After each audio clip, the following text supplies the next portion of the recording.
The Sony Xperia 1 Mark II. It is one of my favorite smartphones and there are several reasons for it. It was launched more than 5 years ago, but still is a beast. First of all, it has got power. The Snapdragon 865 system on chip powering it was one of the biggest leap-throughs in smartphone chipset. It had a substantial improvement in processing power compared to its predecessor. App opening times, high graphics gaming, video editing and rendering, whatever you throw at it, this phone handles them all like a charm. There is no high refresh rate like newer models, but honestly it's not a big deal for me, as motion blur reduction ensures there is no motion blur due to the low refresh rate. But the display is no slouch in other departments. The 10-bit HDR OLED panel with an astonishing 4K resolution. It has the sharpest OLED display on any phone with a whopping 643 pixels per inch density. It's not as bright as newer models, but enough for most scenarios, and the panel itself is very color accurate with creator mode turned on. Watching movies on this is pretty entertaining because of the awesome display, no glare display cutouts like a notch or hole punch, and the superb stereo speaker system that has good bass and excellent stereo separation. It has Dolby audio tuning, and the best part is that both speakers are front facing to provide a clear audio directly to your ears. Sony is one of the 3 only brands which still keeps the headphone jack on its premium devices. Wired headphones will always have better sound and microphone clarity compared to the equally priced wireless one. Also, the fact that you can enjoy high-res audio without any adapter, as the Xperia 1 Mark II's internal DAC is capable of that, is awesome. Wired headphones also don't lose battery health over time. If you don't want to consume content on this small display, you can always connect to an external monitor or TV using a USB-C cable, as the USB port present on this phone supports DisplayPort Alt mode. It is perfectly capable of outputting uncompressed 4K video and audio. The USB port also supports USB 3.2 high-speed data transfers, by the way. If you still want to transfer contents without network or cable, or want to expand the built-in 128 gigs of storage, you can easily do that with a cheap microSD card. This slot supports SD cards up to 2 TB. How awesome! The phone is very handy even with a 6.5-inch display due to its 21:9 aspect ratio. The aluminum frame and dual glass design screams quality. The glossy white color back panel on my white color variant here looks and feels like ceramic. It reads fingerprints pretty well even with a glossy back. This design reminds me of the Xperia XZ3 with silver white color. There is a power button with built-in fingerprint scanner on the side, but this one is a bit slow and less accurate compared to newer models. There is also the legendary 2-stage camera shutter button, which some brands wanted to copy so desperately that they failed on doing it even after adding a crappy touch system. This phone is fully filled with quirks and features. It has a multicolored notification LED, a fully manual video recording application, the Cinema Pro.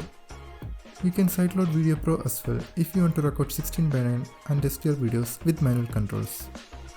It has a very innovative toolless SIM injection mechanism, while being IP68 water resistant as well.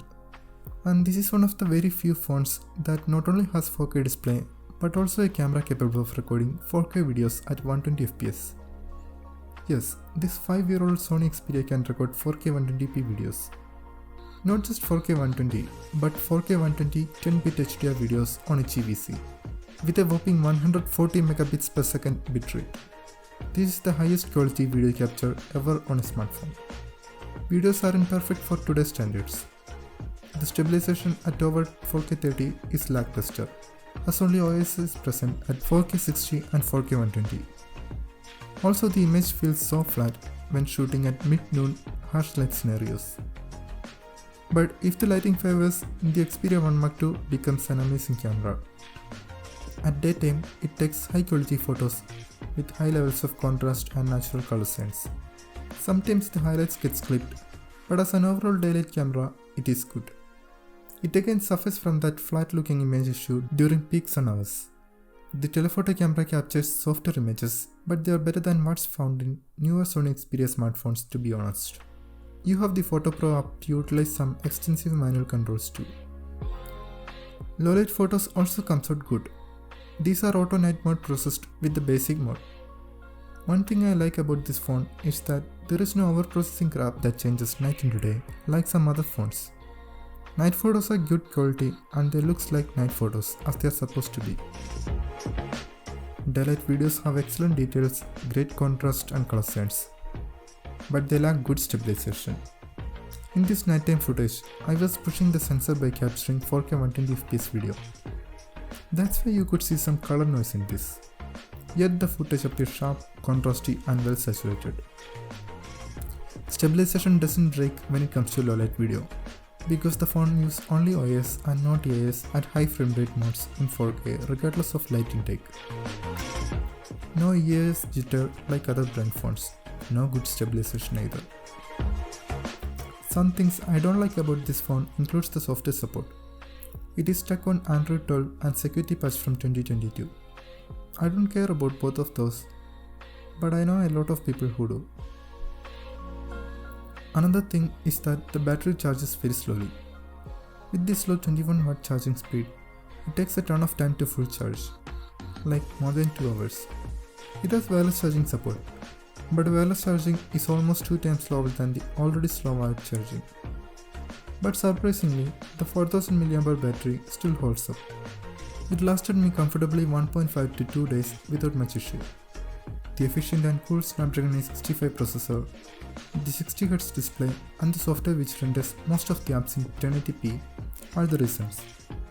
While it's not as long lasting as newer phones sporting silicon carbon lithium ion batteries, it's still good considering the 5-year age of this phone.